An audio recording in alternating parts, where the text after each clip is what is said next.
Welcome, folks. Sorry about that. I'm not sure why the stream got booted, but apparently, um, there is a issue with OBS. One second. Sorry about that. There was a issue with OBS and it crashed the stream. So I'm not exactly sure. The coder, whatever it's called.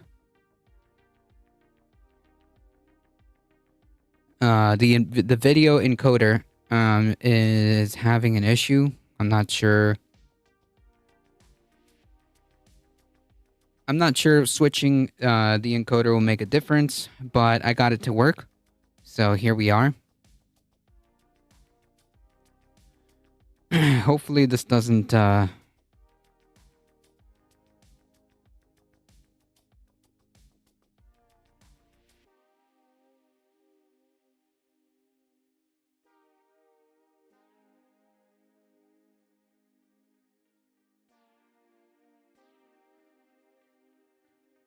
provide any issues here. Hello. Let me see.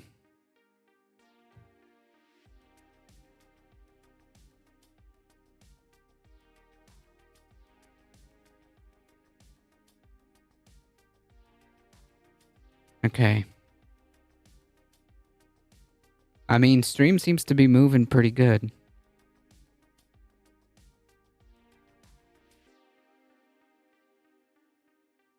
Yeah, good enough for me.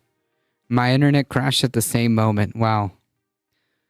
Well, in any case, welcome everybody. Sorry about that. Michael Hathler, welcome. Derry Bennett, Kamikazion, welcome everybody. SV Harkin. Yes, we are back. Sorry about that.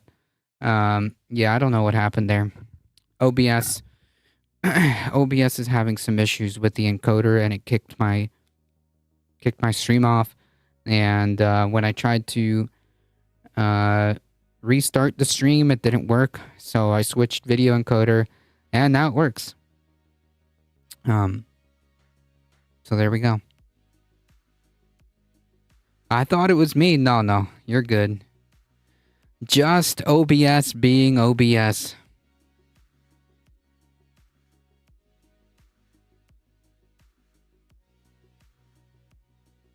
Stream looks pretty smooth to me, so we're gonna go for it. All right, folks. Welcome, everybody. Thank you for hanging out. I appreciate you guys being here. Thank you for working with me with these small tech issues. For a second there, I thought that the stream wasn't gonna go. Okay. For a second there, I thought the stream wasn't gonna go. I kept trying to click on start streaming, and it just kept giving me the same error message over and over and over again. I was about like 2 minutes away from saying like, okay, we're gonna have to try this again next time. But in any case, thank you all. If you guys want to support the channel, there are many different ways. Keep liking the stream on YouTube. Subscribe on the YouTube channel. 256 of you have already done so. Follow us here on Twitch. Join the Discord, folks. We had an awesome time doing the movie event, the movie night event, which we will do on the last Saturday of every month. So join the Discord if you want to participate there. Consider checking out the merch store and hitting !tip. Thank you all. I appreciate it. Let's get started, folks, because that's enough dilly-dallying with the tech issues.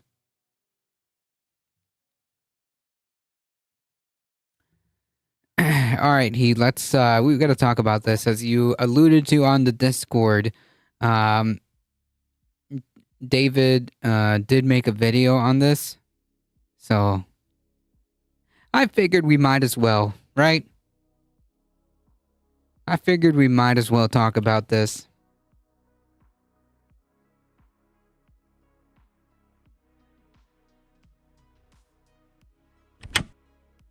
This is psychotic.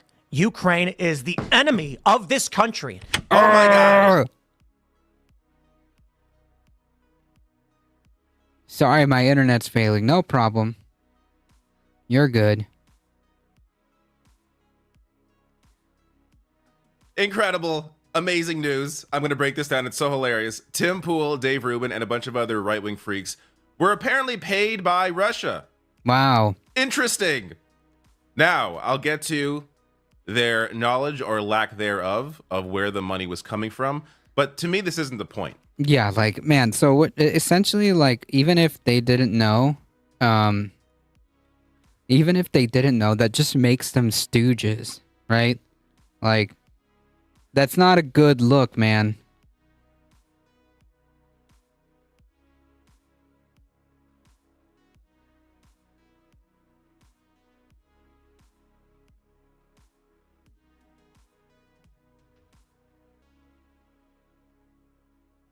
The point is, there is so much damn money on the right Rubles or vodka? that if you choose to sell out, you can live a very comfortable life. We are talking $100,000 a week. So some of the details here are just incredible. This broke here by Yashar Ali on Twitter. The U.S. Department of Justice alleges that Tenet Media, which has Benny Johnson, Tim Pool, and Dave Rubin on the roster, received $10 million from the Russian government to publish content as part of a Russian influence operation. Tenet is owned and controlled by Lauren Chen, who is affiliated with Turning Point USA, and her husband, Liam Donovan, who are Canadians. I and Celine Dion continue to be the best things to come out of Canada. True. Canada not sending their best here. So before I get to the actual news, I just want to, it's important to give context here because this is a massive story right now. Like, there's a ton of coverage about this. There was barely any discussion about the fact that Israel also secretly targeted U.S. lawmakers with an influence campaign and appear to continue to do so. So I broke this down in a video. I'll link to this below when the news came out on June 5th. But a government body of Israel allocated about $2 million to the operation and hired Stoic, a political marketing firm in Tel Aviv, to carry it out.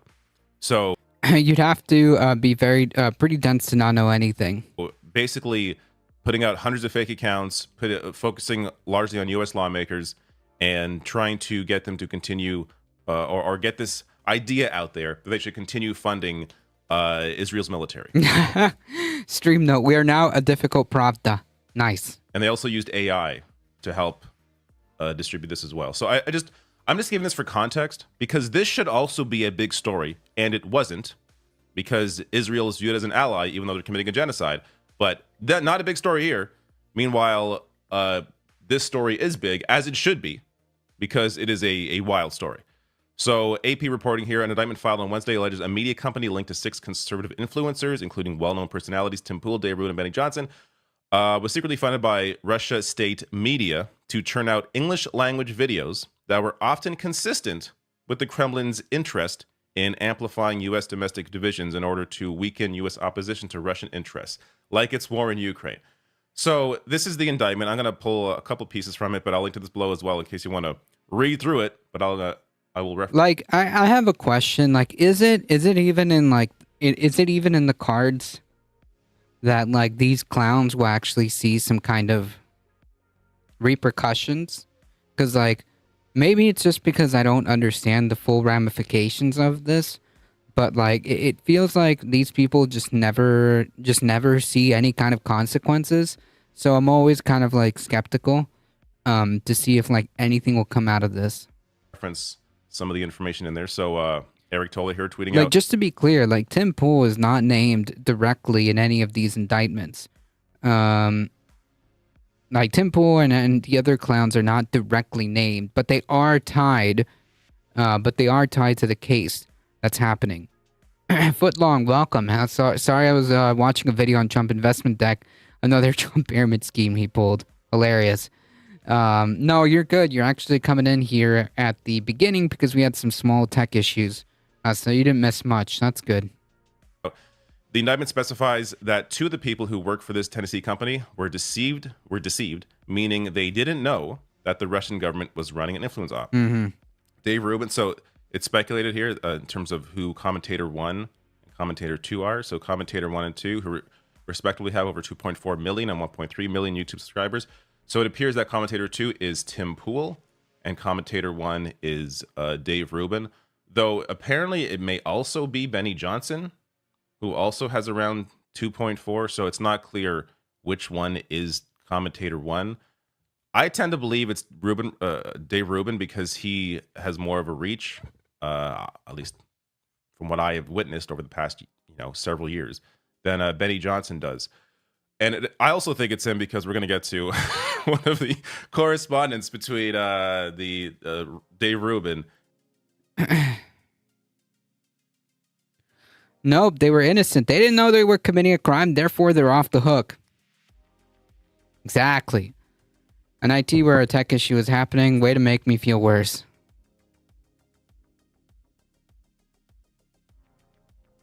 And nah, you're good. You're good. This company, when Dave Rubin was questioning where this money was coming from, but not in a way that you would think. So this is the site.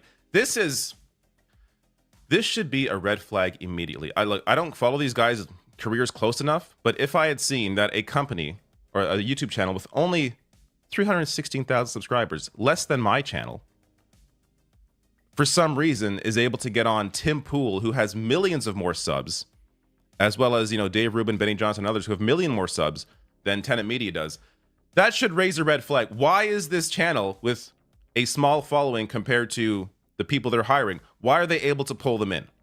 That gets to, well, they must have money. Okay, where is that money coming from? Right. And well, I mean, it could be obviously playing devil's advocate.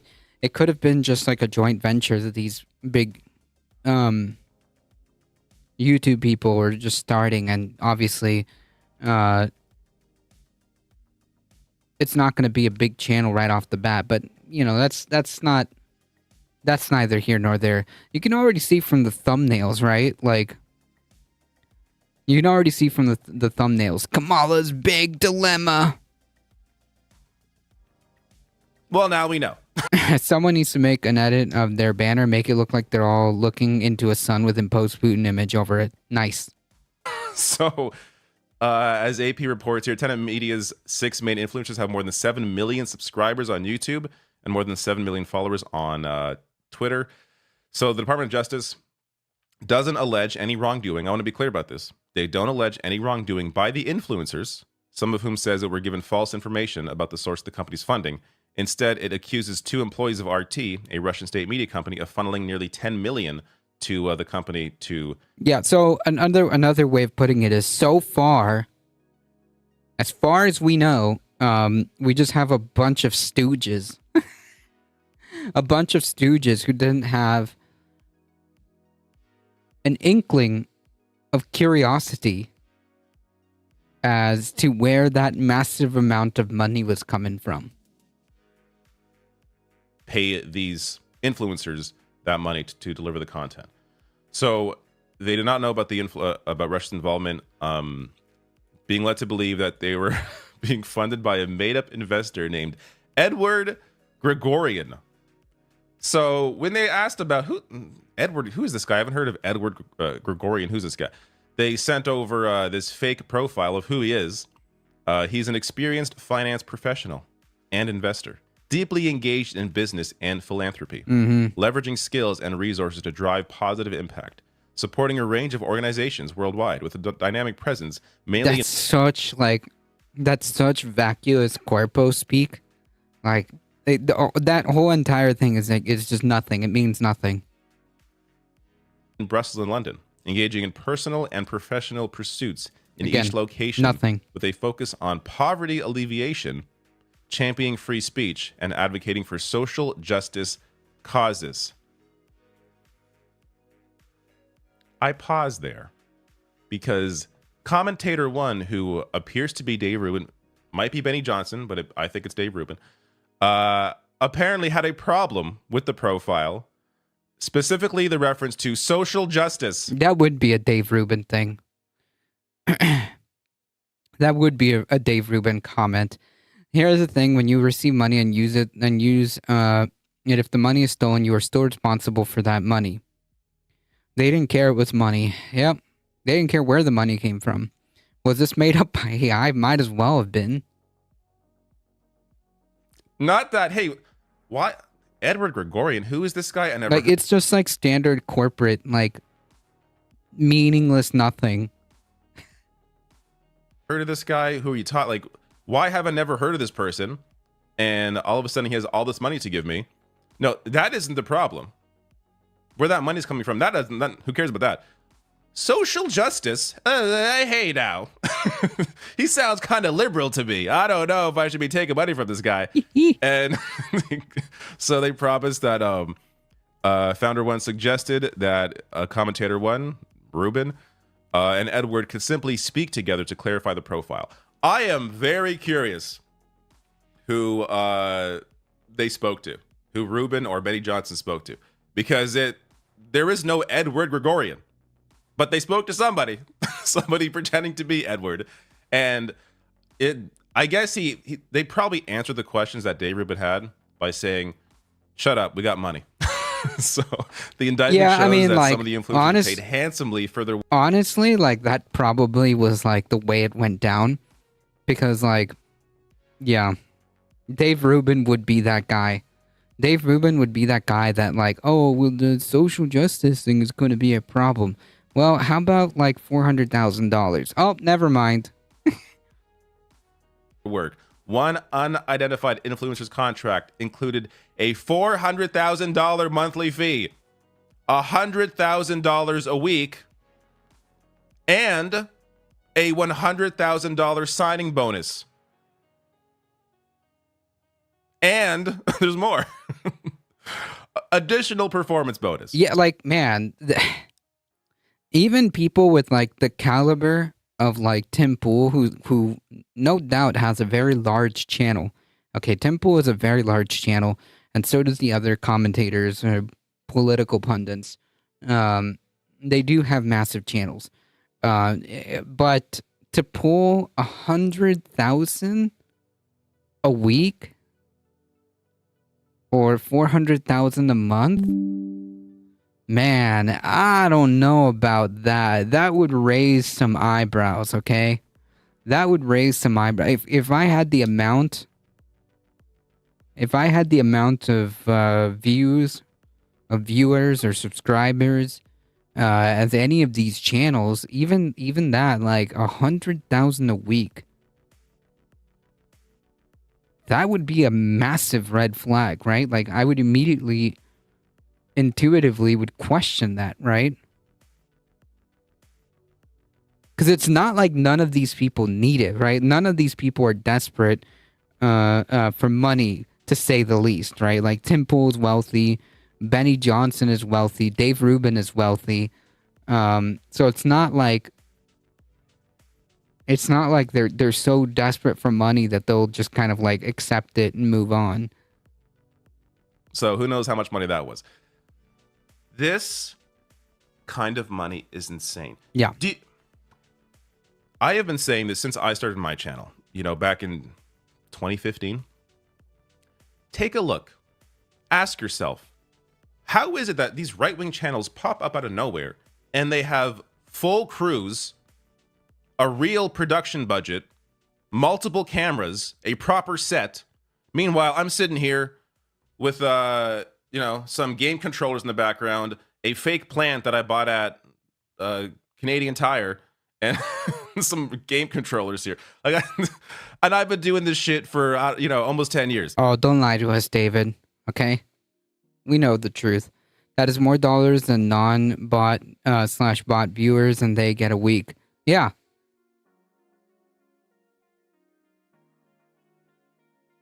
Don't lie to us, David. Okay. We know you're secretly uber wealthy, okay? Look, you've got the YouTube silver button in the background. Don't lie to us, okay? Yet how do these freaks have so much money? This is why. Nice plant. Yeah. Not even just, I want to be clear, not because of Russia, but there is so much money on the right. Be it billionaires, be it Russia. There is a lot of money to pay these freaks to say the shit that they say. Now, I also want to be clear. I don't think Tim Pool was paid to say things. I don't think Dave Rubin was paid to say things. They were simply given the money to help boost this account with things that they were already saying. Right, which just happened to further the interest of Putin. Got it. John Randall, welcome. SNES controller, practically a retirement fund. Yep, we know what he's hiding. Okay, So we know what David Dole's hiding. Oh, the YouTube account.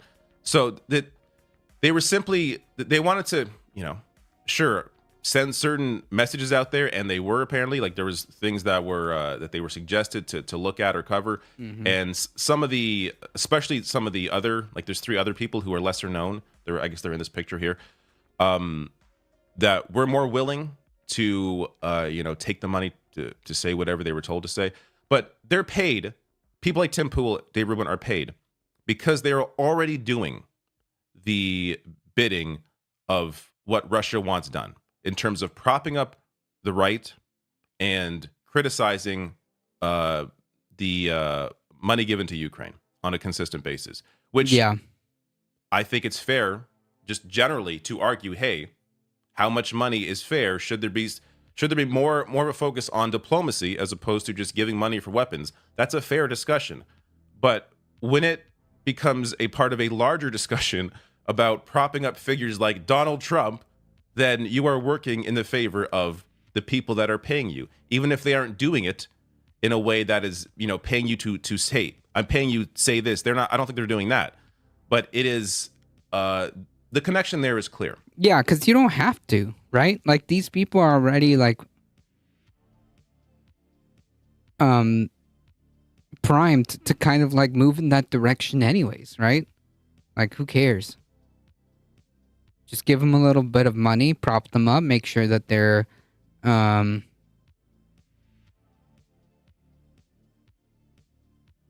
make sure that they have a lot of viewers and subscribers, and they just happen to, discuss what you want them to discuss. It's hidden. The silvery play button is actually made of 40 pounds of platinum hidden in plain sight. Yep. These people are simply doing what this company already wanted done. Now, here's an example. Today, not tomorrow, not next week. Today is the day I hope you will donate to... The kind of work that Tim Pool put out. But I don't know that it matters anymore. This is psychotic. Ukraine is the enemy of this country. Ukraine is our enemy, being funded by the Democrats. I will stress...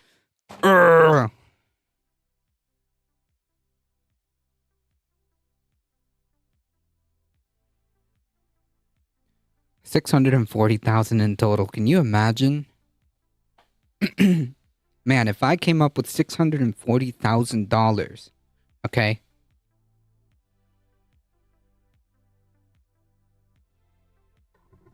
I would retire tomorrow.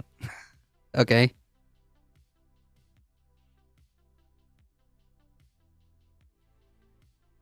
Stress again, one of the greatest enemies of our nation right now is Ukraine. They are expanding this war. Now, don't get me wrong, I know. You've got criminal elements of the U.S. government pushing them and... Yeah, specifically that you're trying to just, like, forget that, like, Republicans are also, like, warmongers. We're just gonna casually skip over that, but okay. Fighting them and telling them what to do. Ukraine is now accused, a German warrant issued for blowing up the Nord Stream pipeline, triggering this conflict. Ukraine is the greatest threat to this nation and to the world. We should rescind all funding and financing, pull out all military support, and we should apologize to Russia. They know it. What? See ya. And we should apologize. Man, like, you know,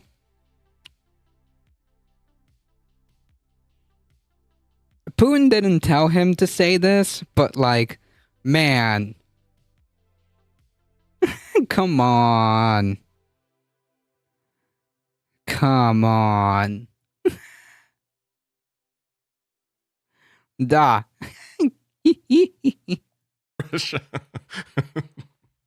after they launched an offensive into Ukraine. We should apologize to them. So again, it's not like Tim Pool was given a script. Hey, read this script. That's not what he's doing here. But there are definitely influences, suggestions that are made. Hey, did you see this story? Did you cover this? Did you think about this? That work on the minds of these people regardless. But again, a lot of this stuff they'd be saying anyway, because this is the pipeline that they are in. This is the incredibly lucrative pipeline that they are in, and why they continue to be in it, because it is incredibly lucrative. Again, Tim Pool has a mansion. He has like an underground skate park. He has a whole crew, this big set, all these microphones. He flies guests in. Yeah, hold on. I need to show you the real version of the clip, okay? The only version of the clip that matters. Tell me you're in Putin's pocket without telling me you're in Putin's pocket, while pretending to not be in Putin's pocket and have all like a surprised Pikachu face. Okay, that's so funny. Ukraine says it struck at 2 oil depots inside Russia. Why are we tolerating this? Democrat voters who are supporting this are either abject malicious evil or the banality of evil. I will say it again. Ukraine has invaded Russia. They've evacuated 130,000 civilians. They are bombing oil depots. I will say it again. Ukraine has invaded Russia.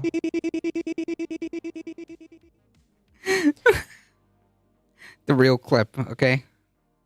The real clip. Who has that money on the left? Even TYT, who's been doing this for like 20 years, they built up to finally have, a proper studio, but you can see the progression that. Yeah, and look where they are now. Look where they are now. Channel made over, a couple decades. There's no one else. Like, Hassan, makes money, but he's one guy who is really good at what he does on Twitch and happens to have, a massive following. Not happens to have, he earned that following.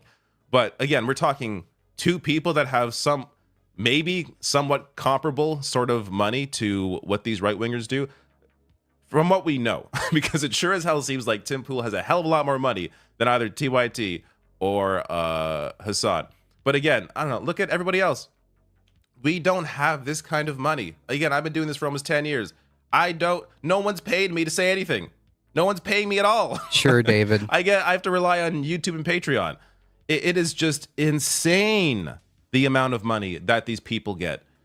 So there's also, the company itself, Tenet, was putting out propaganda as well. And even their own producer was questioning the stuff that they were told to put out. So on February 15th, 2024, the company wanted a video of a well-known U.S. political commentator visiting a grocery store in Russia. So we're talking about Tucker. Yeah, we covered this Tucker video Carlson. on the Leftist Mafia podcast. It's hilarious. Like Tucker walking around this Russian grocery store. Oh my God, it's amazing. And look, you put the cart back and you get your coin back. Like he had never seen. Apparently, he'd never been to a grocery store before, because that's very common, at least where I am, to put your cart back and you put a little coin in to encourage you to put your cart back. But he went around this store just being amazed at how incredible this Russian grocery store is. And this account, the social media account, by the actual Tenet social media account was told to post this video, and the producer was like, "This is kind of, it just feels like overt shilling." Like even the producer working for this company being paid by Russia was like, "This is a little heavy. This is a little heavy-handed here. It's kind of obvious what we're doing here," and they still put it out. Thinks we should put it out, says the founder there. So they put it out, despite the obvious bullshit that they were propagating. So I should have teased this earlier because this is hilarious. I'm going to get to this, the responses here from the various commentators, but this is a Guardian piece. Look at who they put. Crazy, welcome. Has Tim Pool fled the country? Oh, man. Yeah, bro's never been to Aldi's before. Why doesn't he stay there? Good question, right? Like, if as the right likes to say, if you found that so awesome, why didn't you just stay there, dude? Because he's such a patriot. Put in for Tim Pool. That's not Tim Pool. The editor saw this guy has a beanie. I guess that's Tim Pool. Yep, good That's enough. the extent of it. I'm not sure if this is on purpose, by accident. It's very, I mean, you don't have to know who Tim Pool is if you did any research at all in this story. You look at the actual website, Tim Pool's face is right up there on the Tenet Media site. That guy. Yeah, that was a massive freaking fail there. That's hilarious, but man, that was a pretty bad fail. That was a capital L there on that editor and whoever approved it. Search guy with a beanie and use that image. Yep. It's quite a slam if you think about it. I don't even know whose picture they used. Like, he's so forgettable. Yeah. They might as well have used my picture. Okay, put my face up there. I'm a guy with a beanie. Clearly not Tim Pool, but that's the image they used. Hilarious. So their headline here, U.S. conservative influencers say they are victims of Russian disinformation campaign. This is amazing. Their responses, oh, God, you really feel for them. So Pool, a popular podcaster with more than, whatever. Let's go into the quote here. Said, should these allegations prove true, I, as well as the other personalities and commentators, were deceived and are victims. Yeah. I'm starting to think. I think Trump may have messed up and meant parrot Putin every time he said patriot. Yeah. There you go. Wait, are you Tim Pool? Oh, no, I'm the good beanie man. Okay. Tim Pool's the bad beanie man. I'm the good beanie man. There you go. Oh, we are the victims. $100,000 a week. I am the victim. Never at any point did anyone other than I have full editorial control of the show, and the contents of the show are often apolitical. Yin and yang. There you go. They are paying you because they know the shit that you do, and they want to be able to associate themselves with what you do. Johnson, who has 2.7 million followers on X, said he was disturbed by the allegations in today's indictment, which makes clear that myself and other influencers were victims in this alleged scheme. Here's the thing. I don't know if they knew where this money was coming from, but I think you would have to be a complete moron to not at least have some questions in your mind. Well, there is a plausible argument for that because Tim Pool and Dave Rubin are freaking morons.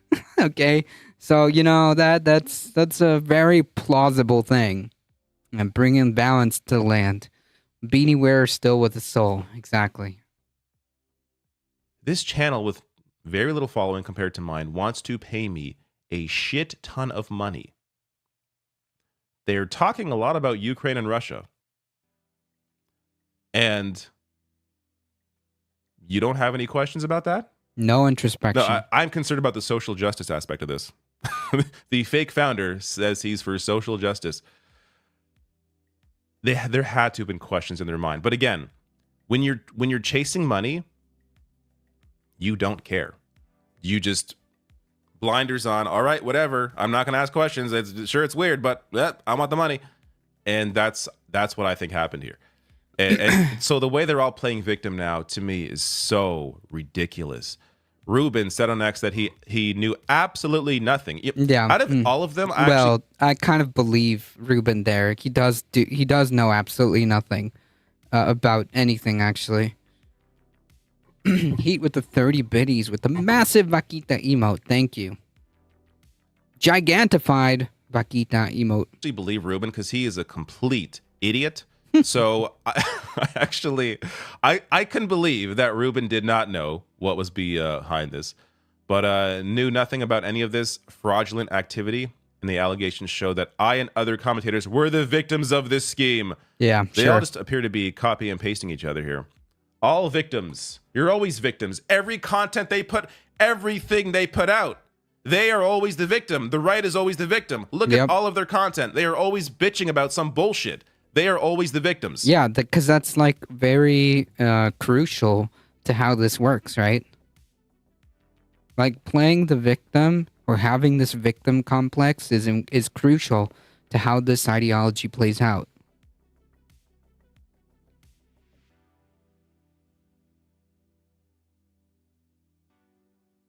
It is foundational.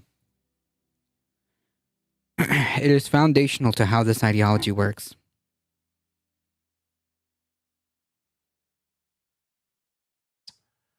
Ridiculous. Victims for taking so much damn money for doing so little work.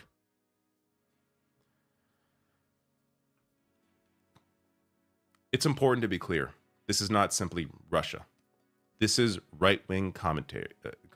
There is billions of dollars, largely from billionaires, American billionaires, funneling money into these individuals because they are propagating the exact message that they want propagated. They want to distract people largely with made-up social war issues, culture war issues, turning an issue of human rights, like trans people, into a culture war issue as a distraction from what is actually going on. Right, like this applies to to Ben Shapiro too, right? The fact that massive corporations and billionaires are making out like bandits while everybody else is struggling. Yep.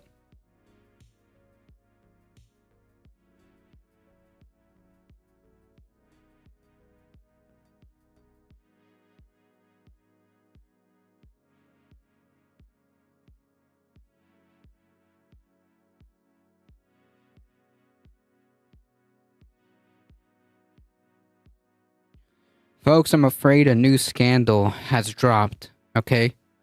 A new scandal has dropped, and this time it's on Tim Walz. Folks, I'm afraid this one is probably bigger, okay? If you can believe it. Probably bigger than Kamala Harris shifting accents, okay?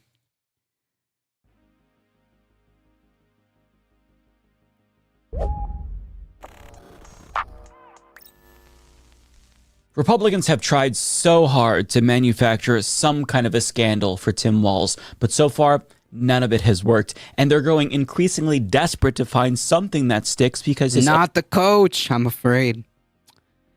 I'm afraid that there is a scandal, folks. approval ratings keep going up. And now even people who didn't like him are coming out and admitting, you know what, he's actually pretty relatable. For example, liberal Matt Lewis, who was rooting for Shapiro to be VP, admitted in an op-ed for The Hill that he was actually wrong about Tim Walz, and yes, he actually is a great VP pick. But it's not just liberal op-ed writers that he's winning over regular Americans, which is what scares Republicans. So they've been scraping the bottom of the barrel, looking for anything, some kind of dirt, to try to drum up some controversy around his military service, or asking whether or not he's lying about his dog Scout and breed swapped him in photographs, and all of it went nowhere. But they finally got a little bit of hopium when they found out that Tim Walz actually has an estranged brother who's a Trump supporter. And said brother actually made a Facebook post claiming that he has some tea on Tim and he's willing to spill it. So in a reply to somebody encouraging him to get on a stage and endorse Trump, he says, "I've thought hard about doing something like that. I'm torn between that and just keeping my family out of it. The stories I could tell, not the type of character you want making decisions about your future." So admittedly, this seems pretty bad. If his brother is able to share a first-hand account of Tim Walz's bad behavior or something that sheds light on his character that could be damaging, then yeah, I think that is something that would help Republicans. And the right was clamoring for more information from Jeff Walz. And he went viral on social media, and this became a front page story for outlets like the New York Post, specifically citing that quote, "the stories I could tell." And even Donald Trump praised Jeff Walz on Yeah, known bastion of truth, the New York Post. He never shared any of his Oreos. Got him. The Republicans are just mad that the Dems have a coach on the team that was not involved with, yeah. Say it ain't so. On Truth Social saying that he sounds like a really great guy. And he even thanked Jeff for endorsing him and planned to meet him in response to a photo of Tim Walz's family in Nebraska posing for a photo with shirts that say Nebraska Walz's for Trump. So, I mean, if his own family is that against him, whatever stories Jeff chooses to tell could probably be damaging. So, he chose to speak. The day arrived, and News Nation happened to be lucky enough to score an exclusive interview with Jeff Walz. Oh, here we go, folks. It's coming. And he shared the stories that Republicans were waiting for. Turns out that the tea wasn't too hot. In fact, the tea was cold. It was a bit underwhelming what he had to say, to put it mildly. Let's listen. The stories I said I was referencing, I'll give you one example. We talked about it before, that my little brother, when we were younger, we would go on family trips and in a station wagon. And the thing was, nobody wanted to sit with him because he had car sickness and would always throw up on us. That sort of thing. There's really nothing else hidden behind there. People are Coach. No. assuming something else. Oh, the tea is that he had car sickness as a child. Campaign ruined. Pack it up, folks. No. It's just unbelievable. Folks, I'm afraid I'm afraid to report that the VP pick suffers from motion sickness. Yeah. I know this is hard, and I know that the campaign is going to have to do a lot of work to get through this, okay? But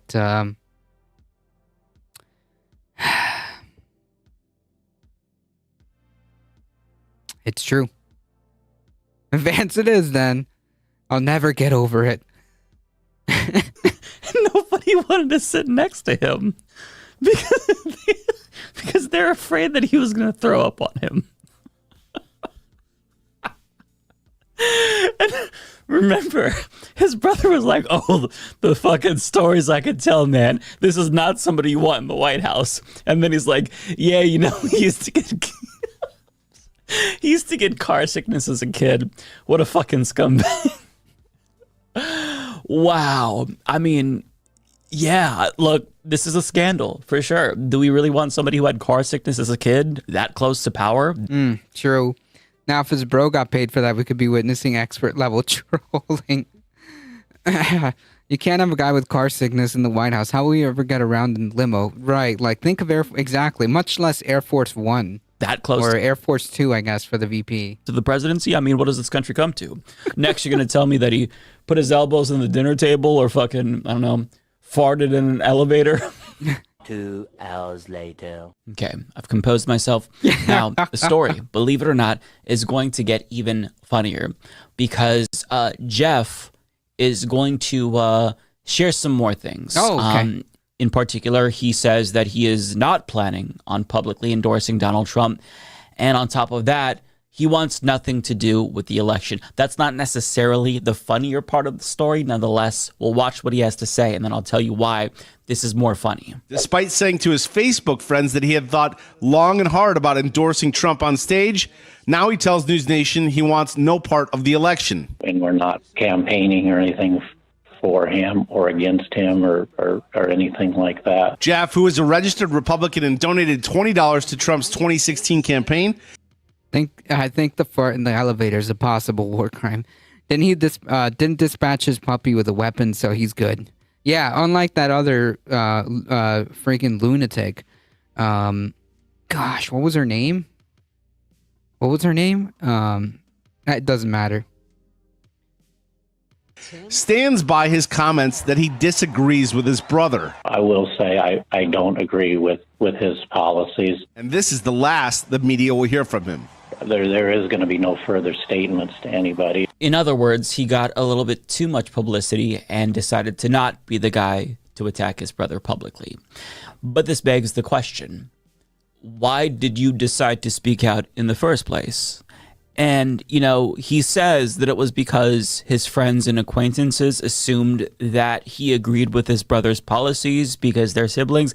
But that is a very dumb excuse because you guys haven't spoken in 8 years. So why would you think that they're assuming? Yeah, Kristi Noem. That was it. Kristi Noem. I remember the pup's name, not the evil, because the puppy's name was a Peanut. Was the puppy's name Peanut? I can't. I'm be honest. I don't remember. Yeah. Why say anything at all? I don't know. This was a whole nothing burger, and like serves only as entertainment. You agree with Tim Walz. That doesn't make any sense. So his excuse essentially is, well, I'm MAGA, and like my Facebook friends were maybe thinking that I wasn't MAGA since my brother is a running mate for Democrats. I'm sorry. You are fucking stupid, sir.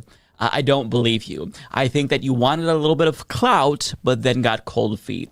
And now he's not even considering a Trump endorsement, which is funny, but that might leave you thinking, wait a second, isn't that a contradiction because he already endorsed Trump, did he not? He posed for a photo with a shirt saying Nebraska Walz for Trump, right? Well, if you look closely at the photo, Jeff Walz doesn't seem to be there. Now, I get that there's 3 other bald guys who look nearly identical, but there's a reason why he's absent from this photo. Right. Aren't these like distant cousins?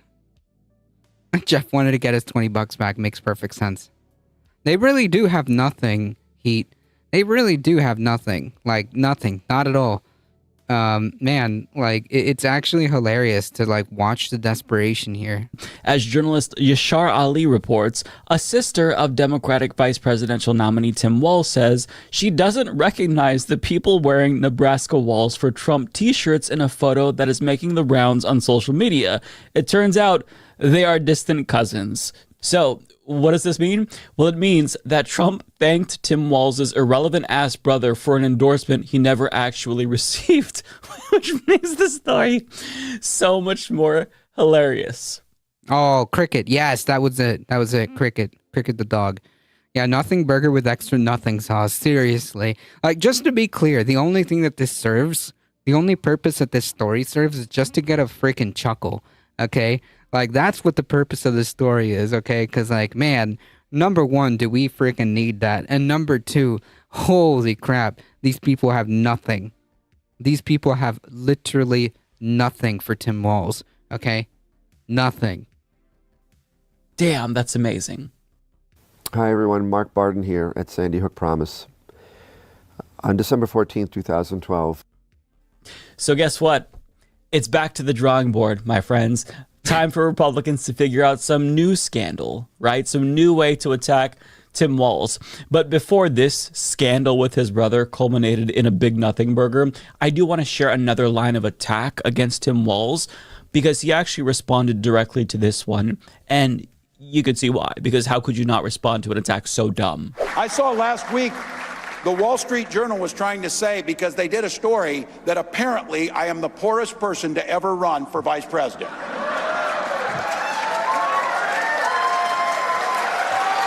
So then, Ooh, man.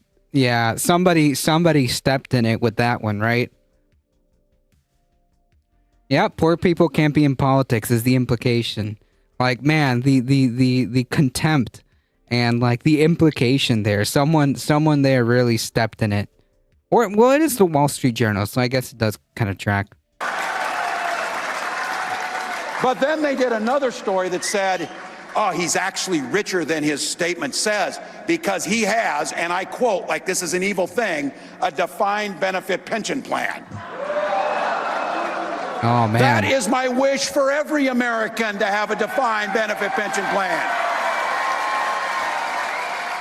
That's how desperate they are. If you are attacking a candidate's pension plan and you're trying to, I guess, insinuate that there's some rich elitist because of it, you've really got nothing. Yep. You've got jack fucking shit. This is even more desperate than the attacks on Bernie Sanders when he was running for president, when they tried to say that, you know, he owned a house and was a socialist. Got him. But Bernie Sanders actually weighed in, believe it or not, and talked about this attack on Walz, writing on Twitter, yes, Governor Walz has a defined benefit pension plan. That's good. He earned it. At a time when about half of older workers have no retirement savings, we've got to restore defined benefit pensions so that all Americans can retire with the respect and the dignity they deserve. And he's right. And I love to see harmony between my ex-favorite POTUS candidate and my current favorite POTUS candidate. There's no reason why they can't get along. But I mean, Bernie is obviously, what he's saying here is important. He always brings it back to policy. And I think that this is a good opportunity to highlight how pensions have been destroyed in this country because all of a sudden 401ks, which are inferior, have been replacing pension plans. And now it's to the point where a lot of people can't retire even though they're of retirement age. So it opens the door to him explaining why pensions are preferable. Yeah, and freaking no no pensions are available here anyways for me. More desperate than Trump saying he's hotter than Kamala. They have a raging fetish for Walz's attention. I would actually say that this is less than nothing. It's gonna be bad bait for the other side. Sounds like a positive. Yeah, like imagine like you're the biggest like attack that they have against you, or the most recent, I guess, is that what? You're not rich enough to run in politics. You your job actually gave you a proper retirement plan. They got nothing. Nada. Which makes it a terrible attack. Now, I get that it's the Wall Street Journal, but still, this is pretty desperate even for them. But let's get down to brass tacks. Why do Republicans and some right-wing media outlets hate Tim Walz so much? I think that's obvious. He is an effective communicator. I would argue one of the most effective communicators in politics in a very long time. So with that being said, since we're already glazing up Tim Walz in this video, let me leave you with one more clip from that same speech from his Labor Day rally, because I think that what he says here demonstrates why they're so afraid of him, because he is so damn good. Here's what he says about Donald Trump. This guy has made it clear how he stands. He's sitting down at Mar-a-Lago after he got elected president, and this was his exact quote. He's talking to a bunch of folks at Mar-a-Lago. You're rich as hell, and we're going to give you a tax cut. At the same time, he was telling workers they get paid too much already. That's who this guy is. You tell me who in Wisconsin is sitting around saying, damn, I wish they'd give billionaires tax cuts and screw me over. Damn, I wish they'd take my health care away. I wish they'd underfund my public school. I wish they would make my job more difficult and more dangerous. And then at the end of the day, I wish they'd make me work till I'm 75 years old. No one's saying that. No one's asking for that agenda. What they're asking for is to be treated fairly with dignity. That's what we have.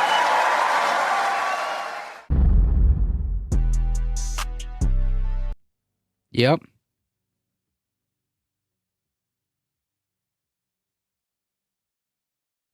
I don't know if I have the ability to assess whether J.D. Vance is a loser, but I do think Kim from Kentucky.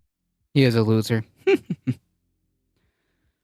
Because Wall Street cannot have all the money at all times. They certainly will try. You just called in, does. And so this guy's a loser. The evidence is piling up. The evidence is really piling up. Here he is on the Laura Ingraham show, really nailing down the Ingraham contingency, because they're wavering, apparently. Don't worry, Sam. I got it. Vance is a loser. Yep. Here he is. I second that. Talking about, the idea that you are the vice presidential nominee. It is now past Labor Day, and you're going on TV to discuss your own extremely high negativity ratings. That cannot have been part of the plan. Senator, people are, I guess they do these polls and they say, oh, your favorability isn't as high as Tim Walz's. There's a gender gap for your ticket compared to Harris and Walz. How do you go to the undecided? There was a British thing that I watched like 30 years ago called Sir Harry Enfield. It was very, very funny, at least from the perspective of an American. And there was a sort of an interview show where the interviewer starts off by like, tell me, why do you smell so bad? I can smell you from here. It's sort of like Laura Ingraham thing is. It's like, these things called favorability ratings. Why are you doing so poorly? Go ahead. Isn't as high as Tim Walz is. There's a gender gap for your ticket compared to Harris and Walz. How do you go to the undecideds at this point, the shrinking pool of people, and convince them that not only are you serious and you're seriously smart, but you're a regular person. I've known you for a long time. You're really fun. You're really funny. Versus the giggling vibe show that seems to work for a lot of women voters out there. Laura, my approach to this is just to get out there and meet as many people as possible. And I know this is Donald Trump's approach too. We don't do the scripted stuff. We don't. Guide your children and furniture. Welcome, bipedal meatbag. The Simulacra. GOP has been reduced to. I'll take a look at it. I guess they do these polls. I don't know. I'm just a news host. Yeah. Oh man. My heart beats. Sorry, give me a second. Please clap. So here's my pledge to you. I will be a commander-in-chief that will have the back of the military. I won't trash talk. I won't be a divider-in-chief or an agitator-in-chief. I won't be out there blowharding, talking a big game without backing it up. I think the next president needs to be a lot quieter, but send a signal that we're prepared to act in the national security interests of this country, to get back in the business of creating a more peaceful world. Please clap.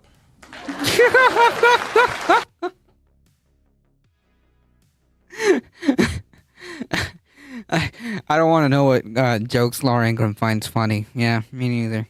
Don't only speak in front of a teleprompter. We actually like to get out there and give some unscripted remarks, some press conferences, and also just go out there and talk to people. And that's what I'm going to keep on doing, Laura.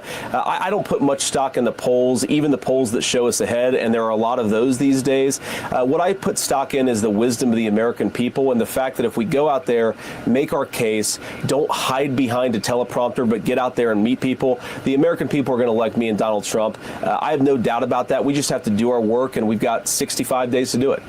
We're finding out. When a candidate is saying is leading with welcome Katamala. I don't believe the polls. Yeah. Generally, their polling is not looking very good. Yeah, we're not asking you about what your approach was. We're asking you why the results are bad. Yeah, so just say what your approach was. You've been the nominee for a month and a half now. Why is that not working? I mean, you have 2 more months, but you've had just about 2 months. Are you just now starting to go out there and mix it up with the people and speak off the cuff? Why do people not like you? It is really I've never seen anything like this. Yeah. I mean, Sarah Palin, I think her her favorability went down a little bit, certainly with Democrats, but not so universal. Nobody likes JD Vance. Well, some guys thought she was hot. And it's a comparable advantage for JD. And it's definitely not encouraging, as you said, Sam, that for him to be the running mate for this long, and even Laura Ingraham, presumably the most home gamiest of interviews, exactly, has to still say I gotta sort of try and help prove to other people that you. Speaking of, I added a new command, folks. If you do !Jeb, it will link to that video. I find it hard to understand Laura Ingraham that has a copy of Mein Kampf on the side of the bed there in place of a Bible. This was revealed by her very brother. Was that her or was that Trump? Or maybe both. After a trip to the donut shop, he's warmed up. You aren't the biggest freak on the planet. She can't even shepherd that in. She's trying to delicately, but she still has to be come on. Tell them you're normal. Yeah, Tell exactly. Please. Listen, I don't know why Laura Ingraham is saying I know you. You're a fun guy. We have fun together. Trump's he got good grades. Yeah, exactly. you know, we were just talking to David Sirota, and he was saying that the Harris campaign seems to be running on a strategy of don't get in the way of the Trump ticket dragging themselves down, which I think is arguable as to whether, as a political matter, it is a good strategy. You're only talking about 60 days of the campaign at this point. But it is, I have to say, surprising to me to see how, are we okay? Yeah, I got logged out of Ping for some reason. Are we still streaming? Okay. So the point I was making was you have a Harris campaign that is clearly running this campaign where they want to make this a referendum on Donald Trump. They don't want to sort of like even present, and they've come out with some policy prescriptions, but they don't want to do anything that's going to create any controversy or stories around them in any meaningful way. And I am surprised by how much That was her for one. I'm not sure about Trump. Gotcha. Republicans are on defense. Let's play this clip number 12. Can we play this? Play this clip number 12. Here's Jesse Waters having to defend a Donald Trump campaign stop from what was like a week ago. I mean, this is like, just as a political matter, this is the last thing you want when you're running a campaign. Your House media operations, Fox News, if you're a Republican, is out there. They're not talking about I would love for Trump to have an interview where he says, "I brought my own personal private Bible," and holds up Mein Kampf. Harris scandal. The idea that they're having to spend even 20 seconds on a Donald Trump, like defending Donald Trump. Laura Ingram's having J.D. Vance on to try and argue that he's not a bad person. This is exactly where you don't want to be on September 4th. This is Jesse Waters in the 5. Donald Trump goes, he's being filmed. Just like wherever Biden goes, there's film crews there. Just like McCain was filmed there, just like other politicians, you've seen those things used in campaign ads. Now, Not sure if the videos that revealed him, but generally the general idea. Got it. I'll take a look at it later. in terms of the incident, there was no incident. From what I understand, a woman had a mental Pause issue. it. Let's be clear. And they're talking about a non-incident that, in their words, that happened at Arlington National Cemetery a week ago. But it's such a non-incident that they still haven't talked about it on Fox News. I don't know what the Democrats are doing with this, but they should be doing more about it. Because this is honestly in a national campaign where you have a small group of people who you're trying to either, sort of like get them less interested in voting, frankly, for Donald Trump. This is exactly what you want. You're talking about low information voters, low propensity voters, and to have Fox News having to say, like, hey, this whole thing that is, we shouldn't even be paying attention to, don't pay attention to it because it's not really real. Go ahead. It's used in campaign ads. Now, in terms of the incident, there was no incident. From what I understand, a woman had a mental issue. And I don't know if it was TDS or it was something else, but it was handled and it was minor. And that was it.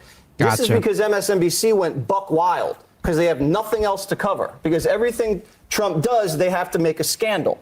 They made this a scandal for a week. Kamala, it was her campaign manager probably. Bro, come on.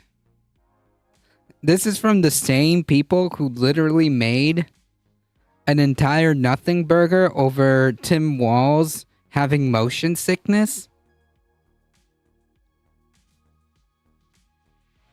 This is the same people who made an entire, nothing burger over Kamala's like accent, bro. Decided to put out a release on it, and it blew up in her face. That's what happened. And so I feel bad for Trump. I feel even worse for these families who've now just had an open wound picked at by the Democrat nominee and MSNBC for an entire week. It's totally unacceptable. It should not have been a scandal at all. And I just hope we can get over it. Yeah. Sounds like it's a scandal. What's amazing is, honestly, is like for them to having to be talking about MSNBC 60 days out from an election, folks. This is really messed up. That's the stuff that you do like when there's like a lame duck presidency and you got no stories to talk about. You shift into War on Christmas and how MSNBC is crazy. That is pretty... Her mental issue is about preventing a politician from crapping all over the graves of fallen soldiers. Yep. They've got Kamala derangement syndrome. It's one of a few things. It's assault and battery. Is breaking the law, recording in private area and using it for political commercial, intimidating a witness with death threats. Yeah, it was a little nothing burger, right? And of course, these people like Jesse Waters have to turn themselves into pretzels to make it to make it seem that way. And unfortunately, the MAGA cultists will just believe it. They'll literally believe it. That is pretty telling. They are not winning that argument.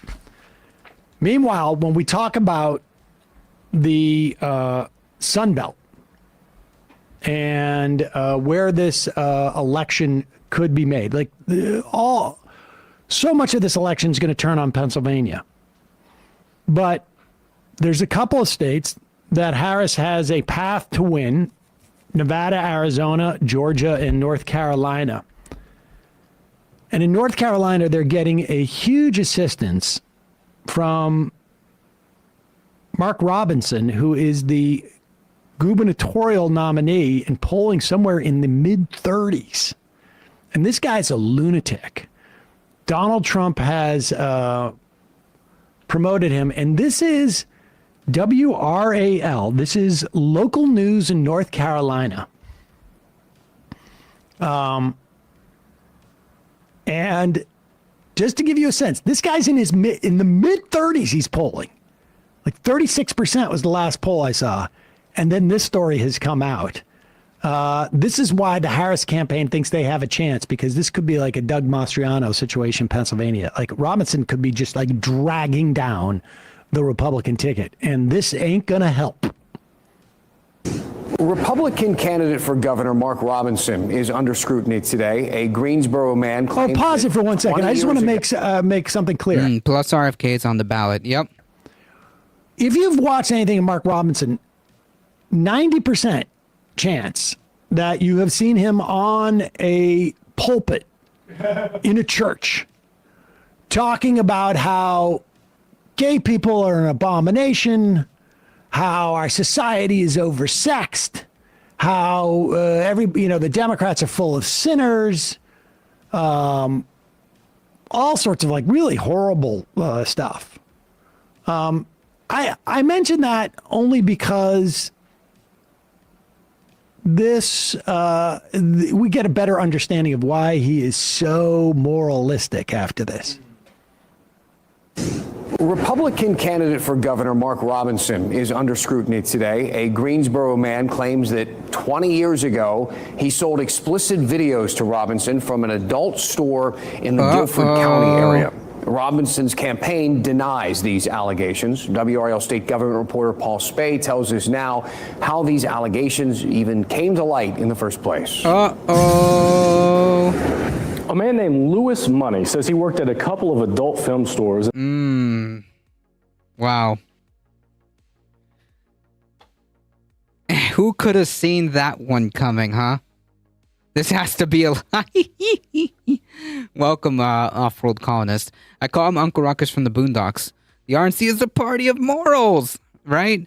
How could this happen? Oh man, this is only a matter. What is it? No, they're being sarcastic.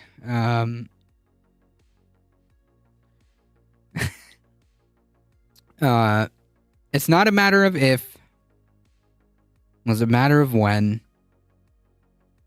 Someone could show a doctored image of American military pictures throwing throughout the ages doing the Nazi salute and show them Trump with Hitler stashed at the end with an American flag, replacing the star area with the swastika, and the Republicans would still say that's our guy. Yeah, well, it's because most of the Nazis are in favor of Trump anyways.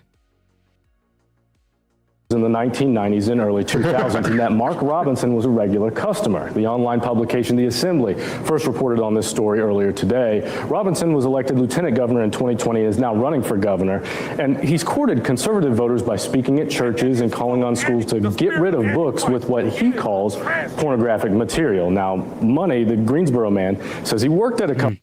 Yeah, fake news. CIA. Couple of places that sold such material: Gents Video and News and I-40 Video and News. It was way before the internet, and he would come in and preview movies.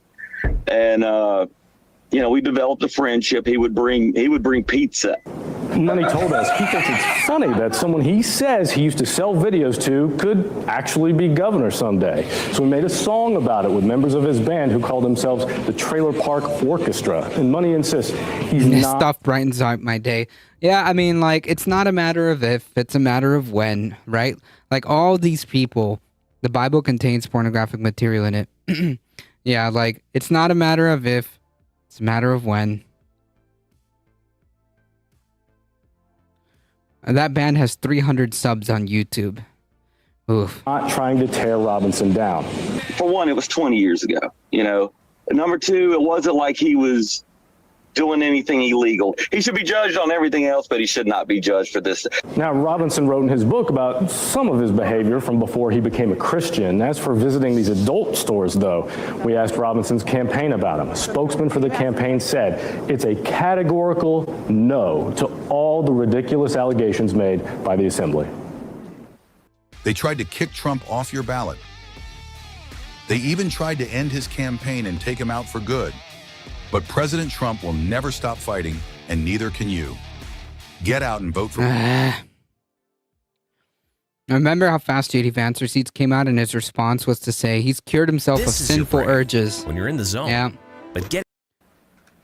Let me just read a couple of quotes from the Daily Beast story, because some of these quotes are amazing. I like to give categorical no's instead of specific detailed no's. Right, categorical no. No. The answer is no. This is what Money told the Assembly. The Assembly apparently is like a local paper there. North Carolina Assembly. That's right, a Republican did. No, he might have. Referencing the ad, by the way. Problems with gay people, but I don't think he has problems with lesbians. That's just from what his previewing of the thing. He was in, he would come in for previews. Now, like, I didn't know that this really existed. The previews, you could go in and watch, I guess, in a booth. Without paying full price? Without having to pay full price to see if you want to rent the video, I guess. Sam?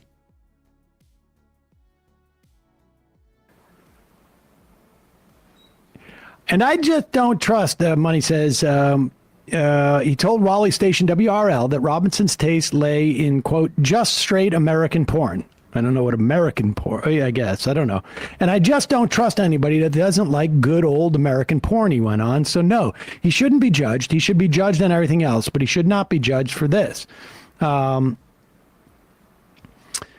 right, footlong, frugal burr. Apparently, he would come in 5 nights a week. Some new previews every night, I guess. I guess so. Crusty Trombone. Should we really be kink shaming gooning in public? No, that's not what this is about. It's the hypocrisy. is not aware of this much. What is good? Well, I want to be clear. I'm not kink shaming anybody. I am all in favor of Robinson, getting porn 5 nights a week, 7 nights a week if he wants. So it's like going to the grocery store and getting free appetizers. It's. I didn't understand that last part. Are they justifying it because he was watching straight porn? I don't know. Like, I tuned out at whatever attempt of justification of any of this is, because like that's not what's important to me. It's just like as you just pointed out, it's just really like the hypocrisy. The just like the just so freaking obvious and like only a matter of time when something like this would come out. Yeah. Sam needs to get Norm Finkelstein on to explain gooning to him. I'm as pure as the driven snow. As snow that's been driven on. Canadian porn has its merits. I just find it, interesting to watch how hard people veer into being so moralistic after they have done what they consider to be a sin. But even more importantly, I think it's hilarious because I don't think that's going to help him in North Carolina. Hey, folks, don't forget to hit the subscribe button and check out our daily show. Fun fact, he got Pornhub banned this year here. Well, I'm sorry for your loss, North Carolina.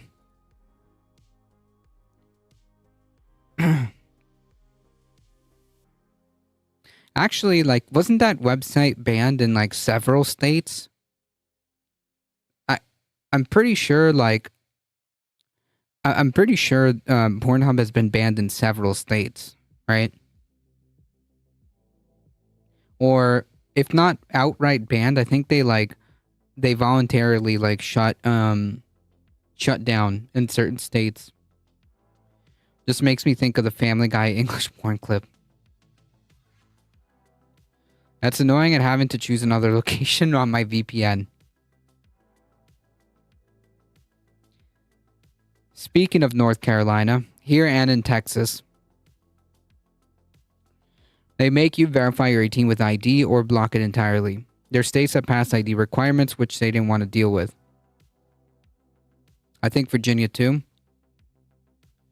It's currently banned if you don't submit a driver's license to access it, which is kind of weird, right? Like,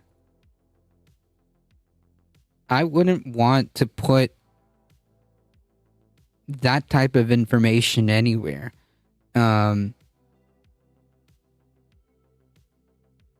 It just seems so silly.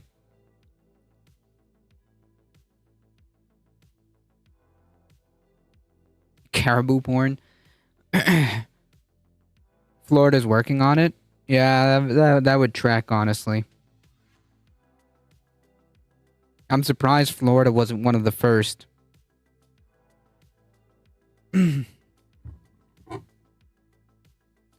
Piggybacking off this story, the GOP sees worrying signs in North Carolina governor's race. This is to kind of expand on what Samuel was talking about. Republicans in North Carolina are facing worrying signs in the governor's race amid a torrent of negative headlines surrounding their candidate, Lieutenant Governor Mark Robinson. Most polls in recent months have shown Democrat Geoff Stein in the state's attorney general, leading Robinson, an ally of President Trump, who has drawn criticism for his past rhetoric on everything from abortion to civil rights movement. Yeah, it's kind of a very nice way of saying he's been saying controversial stuff. The internet was founded on anonymous porn access. Honestly, we need to submit that it's a Fourth Amendment violation to request ID for porn access. Some Republicans fear Robinson's controversial persona could cost him the governor's mansion, and the challenge will be even tougher for him as Vice President Harris has seemingly made inroads with the state as well. That is a dominant feature of the race, said Republican strategist Douglas High, referring to the controversy surrounding the past comments Robinson has made. Yeah, that's one way of putting it. Showing ID to access porn will allow porn sites to control politics for 100 years. Well, I just think it's bad. Because, like, man, so much, like, problems could happen.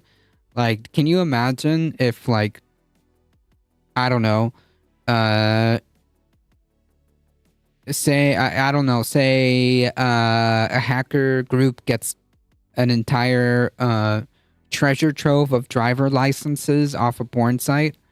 Right, it's not like these porn sites have data leaks or anything. Everyone who runs for office will have their porn history leaked within days. Yep. I thought the Fourth Amendment was redacted at this point. Well, cognizant, that's unfortunately more true than most people would like to admit. Yeah, the Fourth Amendment has been toilet paper for decades. Guys, we're going to need to make our own internet with blackjack. They'll never ban Grindr, though. True.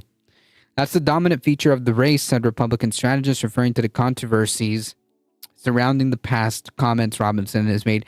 You mean like the anti-Semitic stuff, like the Nazi shit this guy has been saying in the past? The incredibly homophobic and xenophobic stuff? Yeah, that controversy? Robinson first rose to prominence in 2018 when he spoke in defense of gun rights at a Greensboro City Council meeting, which helped launch his successful run for lieutenant governor in 2020. He narrowly won the election to become the first black lieutenant governor of the state, even as incumbent Democratic Roy Cooper won re-election by a slightly larger margin. Throughout his political career, Robinson has rallied on the right as a strong Trump ally and firebrand on conservative principles, like saying Nazi shit. But his principles and rhetoric have at times caused friction. Robinson has made a wide range of controversial comments dating back to before his time in office. He has made derogatory statements about Jewish people, Muslims, trans people, and black people who support Democrats. He has described Muslims as, quote, invaders, referring to homosexuality and transgenderism as, quote, filth, and criticized feminism as being watered by the devil. Fantastic human being. He has referred to abortion as murder and genocide, and the issue is about not being responsible enough to keep your skirt down. Wow. What a good human being.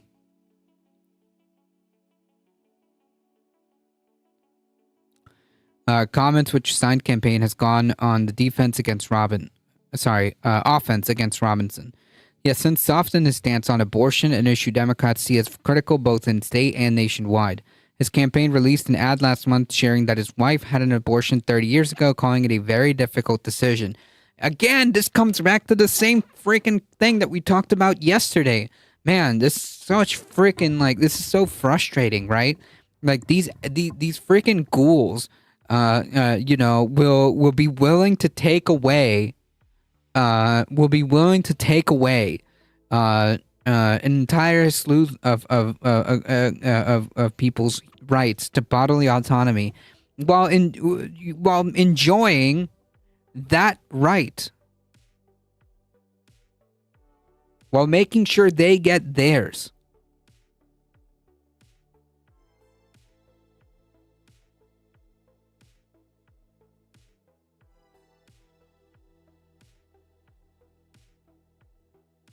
Not surprising off-world colonist. Not surprising. Robinson also declared support for the state's current 12-week abortion ban.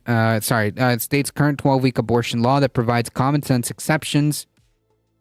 Sure, for protecting the life of the mother and instances of rape and incest. Stein, who so far has run without any major stumbles, has seen a notable rise in the polls in the recent weeks. Stein currently leads Robinson by more than 9 points in the average from Decision Desk HQ. A reflection of several polls released in recent weeks has shown him by leading by that amount or more. Yeah, I'm gonna call it. He's done. He's done. And that has everything to do with the female voters being appalled at so many things that Robinson has said. Polling has shown Robinson trailing by notable margins with women, while the two candidates have been competitive with male voters. A recent survey from the Hill Emerson College polling has Stein up 6 points as well. While it found that candidates were about even with men, Stein led among women by 12 points. A New York Times Siena College poll last month found Stein leading by 10 points and had Robinson in front with men by 5. But Stein led among women by 23 points, contributing to his lead. Right. Rose for thee and not for me.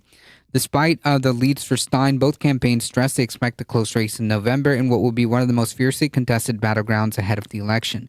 Stein campaign manager Jeff Allen said in a statement to The Hill that voters are learning about the difference between the Attorney General and Lieutenant Governor, and Stein fights for people while Robinson fights job-killing culture wars. Quote, but make no mistake, this race will be very close. Our campaign is working hard to earn every vote and make sure people know that as governor, Josh Stein will build a safer and stronger North Carolina.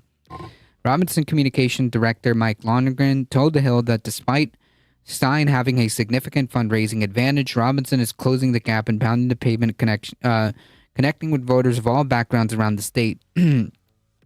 Lonergan also pointed to another poll that had Robinson only trailing by 4 points and noted that the poll has underestimated Republican support in multiple recent cycles. With a large portion of electorate still undecided, we continue to ramp up our efforts on the ground and on the airwaves. Mark Robinson remains a strong position to win in November. Yeah, sure.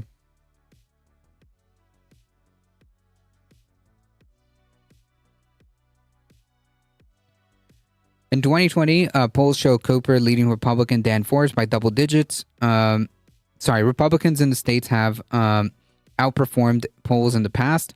Hold on, is this significant? Is it a swing state? I think North Carolina is a swing state. It's part of the Sun Belt in any case.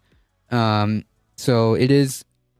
It's not necessary to win, but it is nice if the Democrats win this. That's key. But I don't think it's like if they can't if they lose North Carolina, it's not going to be the end in terms of the presidential race anyways. I think by the time Gen Alpha is able to vote around 2030 to 2032, the RNC is going to have seriously consider propping up conservative LGBTQ community, or they're going to lose validity with young Gen Z or younger. They're all going to die out. Hopefully that is the case, though. It is this cycle. Stein is deadly quiet on Gaza, which is helping him. He's Jewish, I think. It's a secret swing state. Yeah, it's not like if Kamala loses it, it's not like do or die. I think like Pennsylvania is do or die. I think Michigan is do or die. And I think there's another state that's pretty like crucial to make that path to victory possible. Yeah. Polling also showed Democrats Hillary Clinton and President Biden ahead narrowly in 2016 and 2020 respectively, and before both instead narrowly lost the state to Trump. Republican strategist John Feltz, who served as an advisor to Senator Ted Budd's 2022 campaign, said the Republican outperformance indicates a much closer race than the poll suggests. Members of both parties acknowledge that North Carolina is one of the closest swing states in the country and that is likely going to have results backing up that again this year. We've never trusted polls that have led us up to double digits, and we never trust polls that had us down double digits with Ted's race. A few polls coming out in recent days said have Stein's lead shrinking by a bit to mid-single digits. One from East Carolina University had him leading by 6 points. Stein is an establishment liberal. Her version of leftism died out during the Reagan era.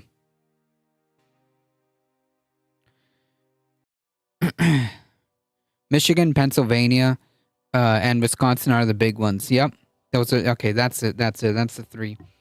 My kid shows me the stuff they see on the internet. Gen Alpha and Gen Z will prop up the GOP. Trust me, the amount of racist, anti-Semitic stuff I see from them is insane. I mean, there is a contingent like the Groypers, like the Groyper army from Nick Fuentes. But how much of them like actually exist versus like the majority of the younger generation? Like I'm sure that like there is a contingent that are like that, Tatiana. I'm sure, and like I said, most of them are like kind of like on the Groyper, Nick Fuentes kind of people. But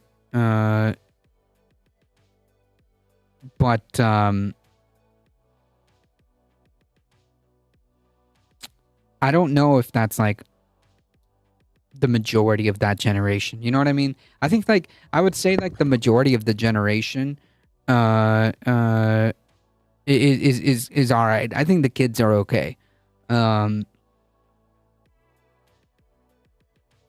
Klinsky did a good video on him whining that Trump abandoned MAGA. Big Baby Fuentes. Off-world colonist agrees with Tatiana. The issue is a large portion of the Gen Alpha and Red Pill and Cell community are closet LGBT, like a huge portion of them, and they're all amassing a huge paper trail online.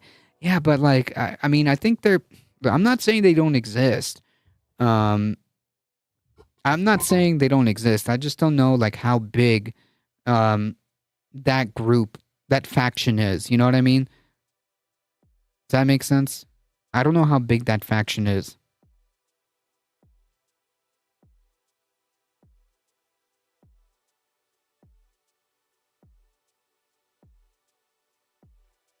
I think it depends on the region regarding the kids. Maybe I could be wrong. Maybe I'm suffering from bias. It's a small but very loud community. In 10 years, when red pillars and incels start running for office, they're going to have Discord logs showing them doing sus shit a mile long. It happened with JD Vance. Yeah, so like, I don't know. It just seems like that movement, however big it is, just seems like it's not like, if it really does want to move into the real world of politics, they're going to implode. And I'm hoping that what you're saying just ends up happening, right? Like the GOP just kind of ends up just dying out after like the old guard essentially moves on. These kids here are being raised by Trumpers in the Trump era. It's starting to show in the bigotry. Put it this way, a lot of young conservative teens are in the closet more than the media realizes.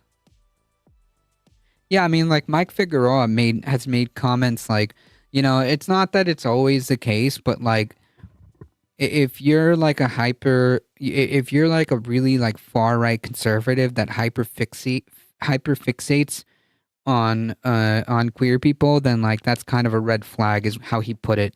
I'm paraphrasing. It's kind of like a red flag, meaning like, you know, it's a possibility that you yourself might be in the closet. It's a conversation the RNC is going to have soon.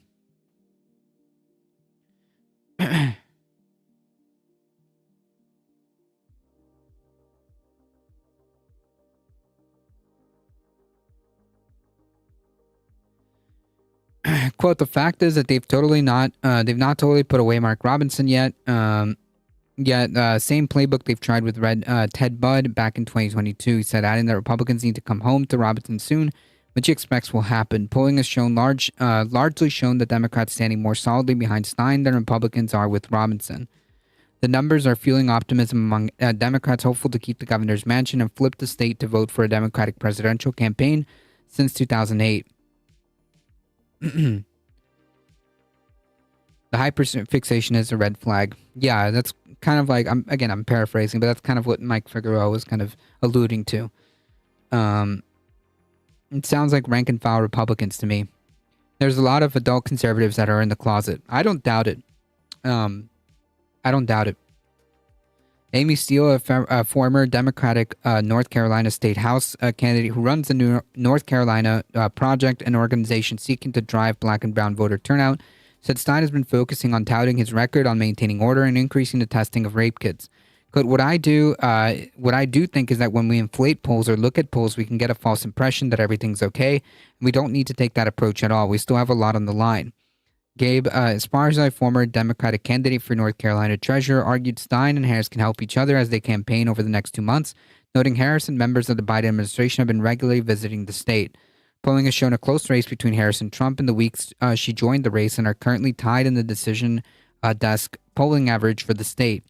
I think you saw an increase in attention, not only demonstrating the belief that North Carolina could indeed not only be in play, but be realistically winnable, Esparza said, but it is also important for Josh and Democratic candidates down ballot to benefit from that enthusiasm. Well, we'll see how that turns out. Yeah, exactly. Foot long. And because they aren't allowed to be themselves, right? And they can't be themselves because their ideology, usually intertwined with religious beliefs, tell them that that they're bad. That just being themselves, being who they are, is sinful, and it's something that they need to repress and destroy. And unfortunately, they turn that on others, not just themselves, but on others too.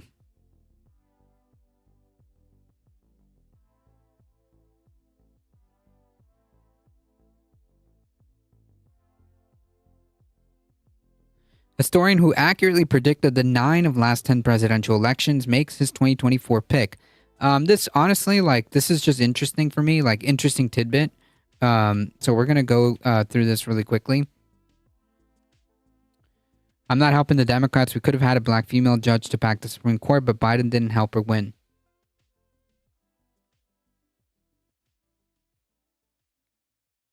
That's unfortunate.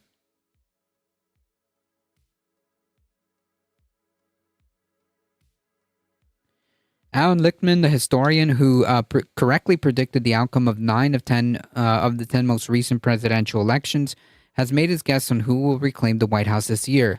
Spoiler alert, it's Kamala Harris. Lichtman said in a video first reported by the New York Times that he based his prediction on the 13 keys or big picture true-false questions that tap into the strength and performance of the White House party. Before receiving the title of Distinguished Professor from the American University of Washington, D.C., Lichtman earned a PhD in specializing in modern American history and quantitative methods in Harvard. In addition to lecturing the U.S. and around the world, Lichtman is the author of 13 books and hundreds of academic articles. He has also been an expert witness in civil and voting rights cases. He routinely provides political commentary and is best known for his election forecasting.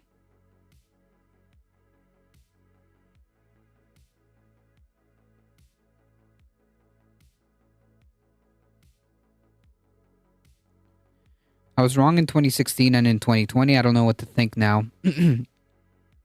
Does Cheney endorse Harris, so no real surprise there? Nope. No surprise there. I can write 100 books with AI right now. The 13 keys include the White House party gained House seats during the midterm elections. The sitting president is running for re-election. The White House party is avoiding a primary contest. There is a third-party challenger. The short-term economy is strong. Long-term economic growth has been good as the last 2 terms. The White House party has made major changes to national policy. There's sustained social unrest during the term. White House is untainted by scandal. The incumbent party is charismatic. The challenger is uncharismatic. The incumbent is uncharismatic. The White House party has major failure in foreign policy. Whew. The White House party has foreign policy success. 8 of the keys are in favor of Harris, while 3 are in favor of Trump. Foreign policy is tricky, and these keys could flip. He said in a video, the Biden administration is deeply invested in the war in Gaza, which is a humanitarian disaster with no end in sight. But even if both foreign policy keys flip false, that would mean that there's only 5 negative keys, which would be not enough for Trump to regain the White House. That leaves Harris winning the White House, he said, and at least that's my prediction for the race, but the outcome is up to you, so get out and vote. So, yeah, he predicts that Harris is going to win. I think that's very interesting. It's not gospel, but I find that very interesting.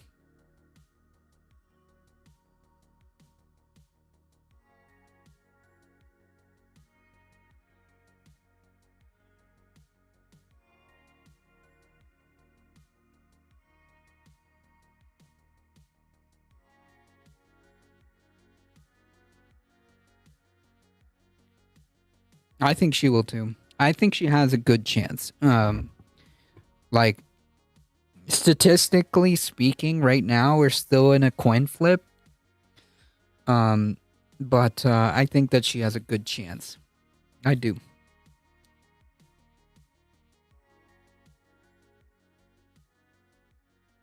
It does boil down to turnout. I agree.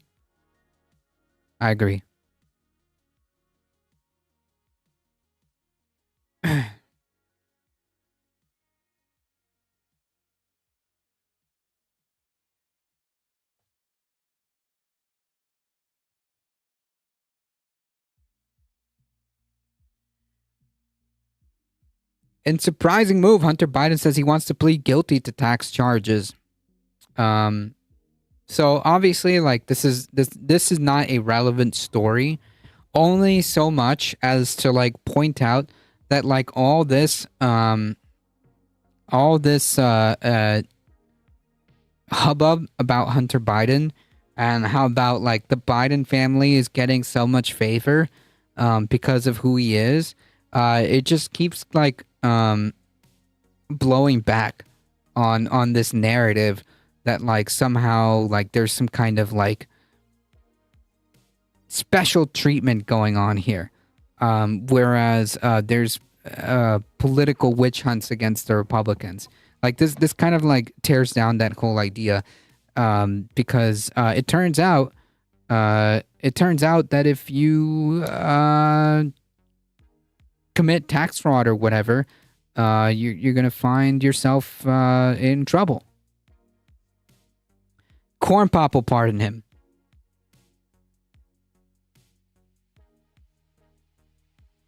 I think there's going to boil down to election deniers stuffed into election positions in swing states, and if they get their way. You know, honestly, that's kind of what we talked about yesterday, and I think that's pretty disturbing. That like that's the thing that we have to contend with. That's the thing that we actually have to contend with. Like there are MAGA Trumpers who are organizing and inserting themselves in very important positions as poll workers to do exactly that.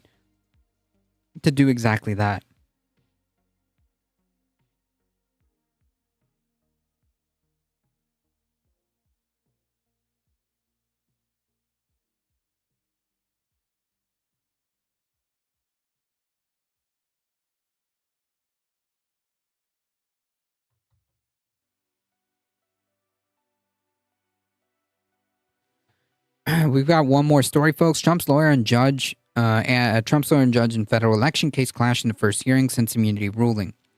The first court hearing in nearly a year, a lawyer for Donald Trump clashed Thursday with the judge in the federal election interference prosecution of the former president after suggesting the government was rushing forward with an illegitimate indictment at the height of the White House campaign.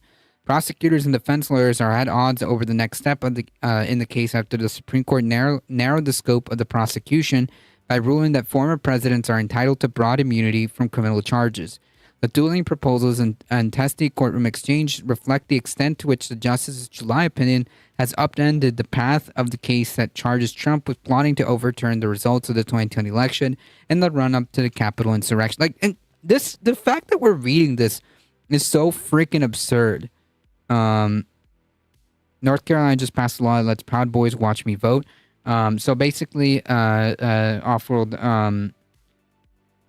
far-right extremist groups like the Proud Boys are going to be poll watchers.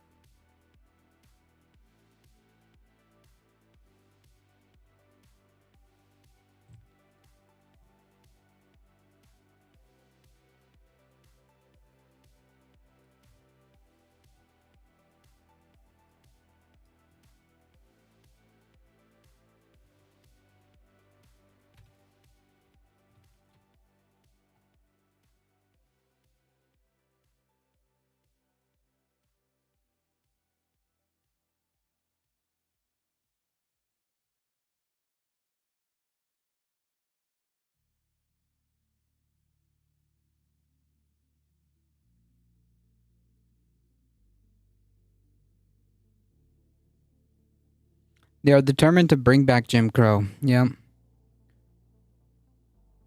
The same people who said Acorn poll watchers was a Marxist takeover. So standing around with army gear and possibly guns will not intimidate people from voting. Got it. Yep, that's the point. That's exactly the point.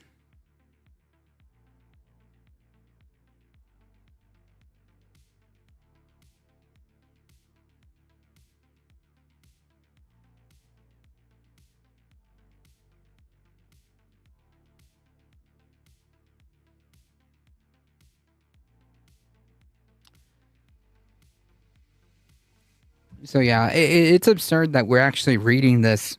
The fact that like the Supreme Court the Supreme Court literally is protecting Trump and is upending the case that is going on with regards to his election interference case. This is beyond absurd.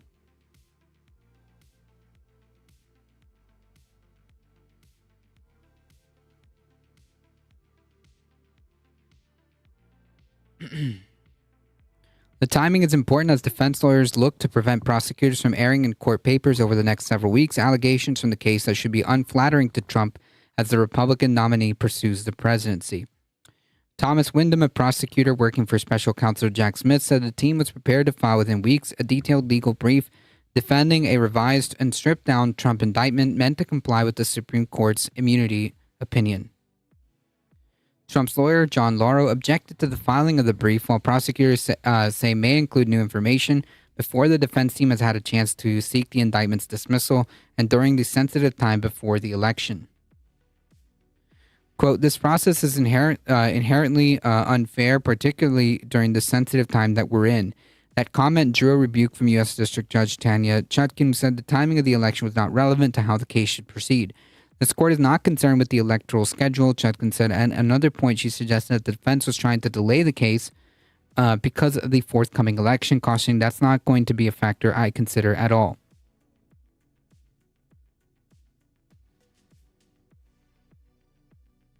Yep, of course, he appointed them. He appointed them making a conservative supermajority. So, yeah.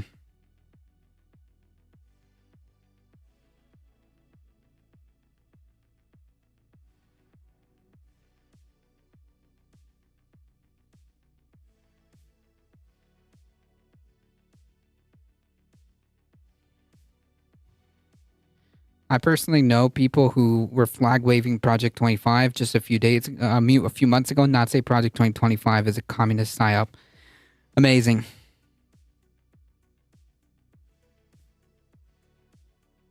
The new indictment filed by Smith's team last week removed allegations related to Trump's attempt to use the Justice Department's law enforcement powers to undo the election results, conduct for which the Supreme Court said he enjoyed immunity. Cool.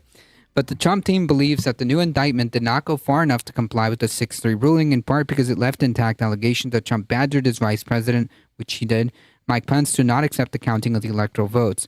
We may be dealing with an illegitimate indictment from the get-go. Sure. He told Chutkan that the Supreme Court opinion required the outright dismissal of the case, a position the judge has made clear she did not accept. She bristled again when she suggested that prosecutors were guilty of a rush to judgment. Quote, this case has been pending for over a year, Chutkan said, referencing the fact that the matter has been frozen since December while Trump pursued the immunity appeal. We're hardly sprinting to the finish here. She added, we all know that whatever my ruling on immunity is, it's going to be appealed, and the taking of that appeal will again stay this case. So no one here is under any illusion that we're sprinting towards any particular trial date. The Supreme Court held in its 6-3 opinion that former presidents are immune from prosecution for the exercise of their core constitutional functions and are presumptively immune for all other official duty. It now falls on Chutkan to determine which of the acts of the 4-count indictment are official and not, and which can remain part of the case in light of the opinion, because the Supreme Court didn't bother to make any details on that.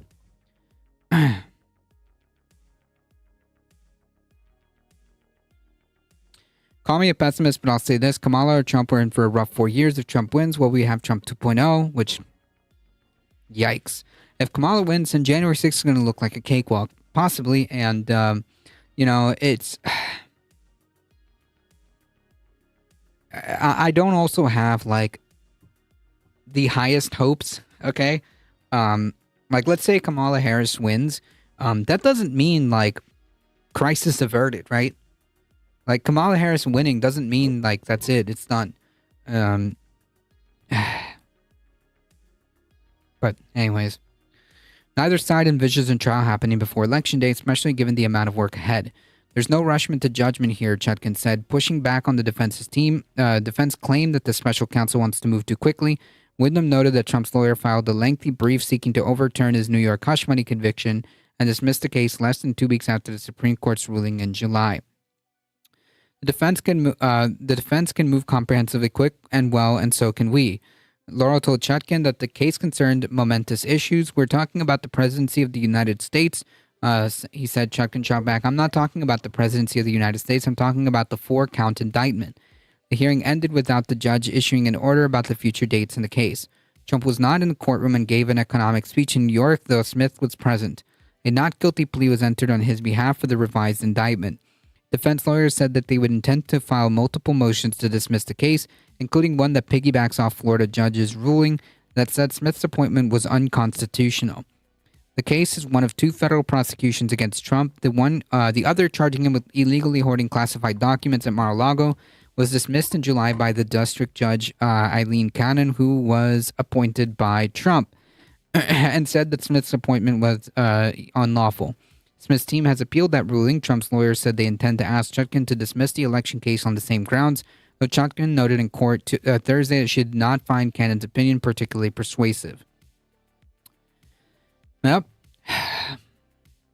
we're going to keep a really close eye on this case, particularly this one, because this one is so freaking important. And if anything obviously happens with the Georgia case, we'll also keep an eye out on that as well. But no updates on that so far.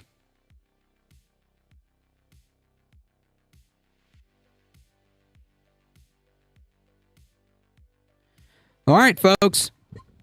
It's time for me to go get some food. Thank you all for hanging in there. I apologize for the initial technical difficulties, but that's okay. We got it to work. I appreciate you guys hanging out and hanging in there through it. Thank you for your support. Thank you for the biddies and subs. You guys are what makes this channel grow. If you want to keep supporting the channel, there are many different ways. Keep liking the stream on YouTube. Subscribe on YouTube. Follow us here, folks. Follow us here on Twitch. Join the Discord, folks. We do once a month movie nights on the last Saturday of every month. Last movie event was pretty freaking awesome. We had a fantastic time. So feel free to join the Discord. You can also get updates on the channel by joining the Discord as well.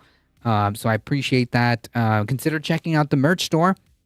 And consider hitting that exclamation mark tip button. It really does help us out. I appreciate it. See ya. Thank you, Heat. Thank you, Michael Hesser, for modding the chat. I appreciate all of you guys hanging out.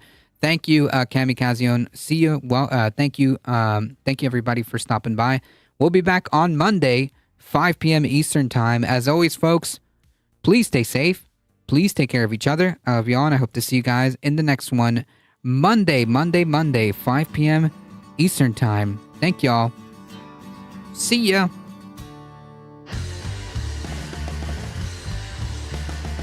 Whew, sorry, folks. I gotta get some food. Hang in there.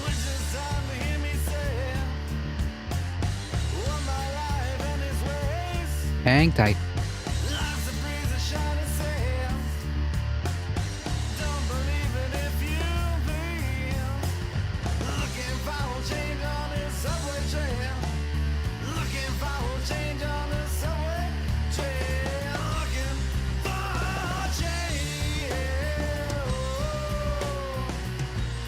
Come hang out on the Discord this weekend. I'm making pasta. Ooh, sounds good.